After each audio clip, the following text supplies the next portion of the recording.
മലയാളത്തിന്റെ പ്രിയപ്പെട്ട MT-ക്ക് വിട. കോഴിക്കോട്ടെ വീട്ടിൽ അന്ത്യദർശനം. സംസ്കാരം വൈകിട്ട് 5-ന് മാവൂർ റോഡ് ശ്മശാനത്തിൽ. MT-യുടെ വിയോഗം വലിയ നഷ്ടമെന്ന് മുഖ്യമന്ത്രി. കുടുംബത്തിന്റെ വേദനയ്ക്കൊപ്പമെന്ന് ഗവർണർ. മലയാളത്തിന്റെ നിറവിളക്കും പുണ്യവുമെന്ന് പ്രതിപക്ഷ നേതാവ്. മനുഷ്യവികാരങ്ങളെ പ്രതിഫലിപ്പിച്ച പ്രതിഭയെന്ന് പ്രിയങ്ക ഗാന്ധി. സംസ്ഥാനത്ത് 2 ദിവസം ദുഃഖാചരണം.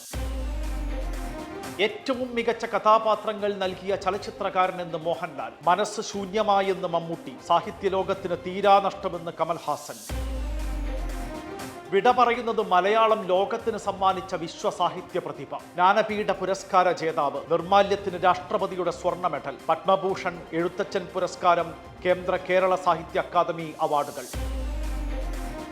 MT-യുടെ വേർപാട് മലയാള സിനിമയ്ക്കും തീരാനഷ്ടം. തിരക്കഥയെഴുതിയത് 54 ചിത്രങ്ങൾക്ക്. ഒരു വടക്കൻ വീരഗാഥ, കടവ്, സതയം, പരിണയം എന്നീ ചിത്രങ്ങൾക്ക് മികച്ച തിരക്കഥയ്ക്കുള്ള ദേശീയ പുരസ്കാരം.